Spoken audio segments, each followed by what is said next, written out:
Tasavvur qiling. Siz bir avtobusning ichida ketyapsiz. To'satdan sezdingizki, avtobus tez suratda bir tik qiyoga, tegi yo'q hanga qarab ketyapti. Roldagi shofir bo'lsa uxlayotdi. Mushundoq o'lim paytida orqa o'rindiqdagilar nima qilyapti bilamsiz? Ba'zilar telefonda o'yin o'ynab bexaraman o'ltiradi. Ba'zilari voy bu avtobus nimishqa bek silkinadi deb og'rinadi. Yana ba'zilari telefonni chiqarib ko'z yosh qilgan holda qaranglar xalqim, biz hanga uchib ketyapmiz, biz tugashdik, biz halak bo'ldik deb sing'ib video tortyapti, tarqatyapti. Hammasi vaqiraydi, hammasi qaqshaydi. Ammo hech kishi o'rnidan turib rolga yugurmaydi. Izbosar qarindishim, vatanimiz va millatimiz dal shu hanga ketayotgan avtobusning ichida. Siz orqa o'rindiqda o'ltirib, tarixning bizni gumron qilishini kutib turadigan, telefondan boshqani bilmaydigan bir tomoshabinmi yoki o'rningizdan itilib chiqib turib, dushmanning qo'ldan rolni tatib oladigan, tomorda qon qaynayotgan qutqizg'uchimi?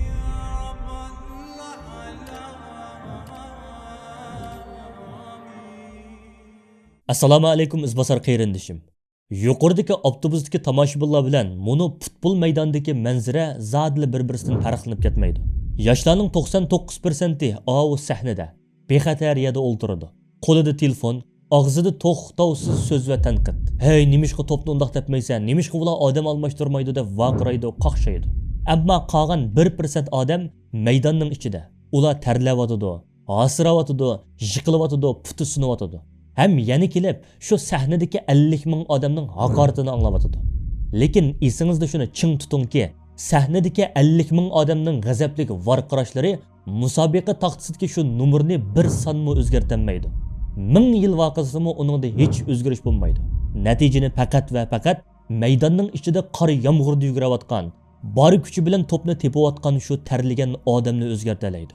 Agar siz issiq uyda o'ltirib telefon orqali dushmanga la'nat etish bilan vatanni qutqizaman desangiz, siz faqat bir g'azablik tomoshabin. Dushman sahndan sakrab tushib, ko'ziga qon to'lgan holda, "Endi men to'pni tepaman" deb maydonga kirgan shu bir yoshdan qo'rqadi. Nurg'un yoshlarning og'zida bir bahona bor. Biz texi yosh, tajribamiz yo'q. Bu ishlarni cho'nglar qilsin. Bilib qo'ying, bu shaytonning sizga bergan eng tatliq uyqu dorisi. Islom tarixiga qarab beqing. Dünyani tavratganlar zodi kimlar? Ashabul Kahf. Bütün bir davlat buzilganda, cho'nglar sukut qilganda, zolimga yo'q deyilganlar faqat bir turkumni yoshlardi.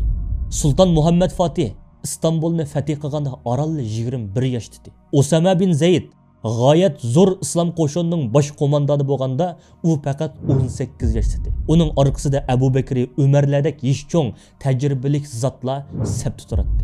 Demak, davlatchilik yeshining cho'ngliq bilan bo'lmaydi. Davlatchilik yurakdagi jasorat, aqldagi hikmat va qondagi energiya bilan bo'ladi. Cho'nglarning roli yo'l ko'rsatish, yoshlarning roli shu planni maydonga tushib, qon tari bilan ijro qilish. Millatning bayrog'i yerga tushdi. Cho'nglarning beli og'riydi, qeridi. U eg'ir bayroqni ko'taradigan bilak dal sizda. Tarix xuddi mushu yugurish musobaqasiga o'xshaydi. Bizning ota-bobolarimiz bu tayoqchini o'z navbatida ko'tarib, qon kechib yugurdi. Hozir ular hardi. Ko'pinchisi turmalarda yoki shahid bo'ldi. Ular hozir yiqilish oldida turib, titrayotgan qo'llari bilan mushu erkin davlat orzusini sizga sunyotdi va "Ol bolam, kaynimda sen bor, endi sen yugur" deyotdi. Shu topda siz nima qilyapsiz? Issiq yonchiqingizga qo'lingizni silib olib, "Nimishqa pul tushib ketding, bakrak yugursang bo'lmasmidi" deb tanqid qilib turamsiz. Agar siz hozir ko'krak kerib chiqib shu tayoqchini qo'lingizga olmasangiz, u yerga tushadi. Millat tarixdan manguga yo'qoladi. Yaqinda dunyoga ko'z ochadigan, ati o'gin qo'limizga oladigan shu sabiy farzandlarimizga qulluq zanjiridan miros qoldirmaylik. Biz ularga shu tayoqchini yetkazib berishimiz kerak. Ya'ni bir qaytim deyman. Sen tomoshabin emas. Sen keyingi yugurguchi. Endi yushurinmang. O'rningizdan chiqing. Endi hargizmi bahona izlamang. Vatanning yuki yer sharidanmi ig'ir. Ammo uni faqat va faqat sizning ashu yosh, qiziq va kuchlik mo'ringizda ko'taralaydi. Nurg'un yoshlar faqat raqamlik dunyoda harakat qildi. Siz cho'qim bu real dunyoga qaytib kelishingiz kerak. Bugungi 27-topshiriqingiz. Da'vo telefon ekranini silash bilan bo'lmaydi. Avu futbolchilarga o'xshash tarlash kerak. Mushu hafta ichida o'zingiz turayotgan shahardagi millatga foydali biror o'ringa, masalan, ona til maktabi, biror tashkilot, nashriyat o'rni yoshlar markazi, faoliyat markazi deganga o'xshash jismoniy jihatdan sizga bir fursat beradigan markazga bering. Ularga pul bermang, aqlmi ko'rsatmang. Faqat men bugun mushu yerning tozligini qilib beray, o'rindiqlarini to'shib beray yoki bolalarga 2 soat haqsiz dars o'tib beray deb o'zingizning real mahorati yoki jismoniy kuchingiz bilan haqsiz xizmat qiling.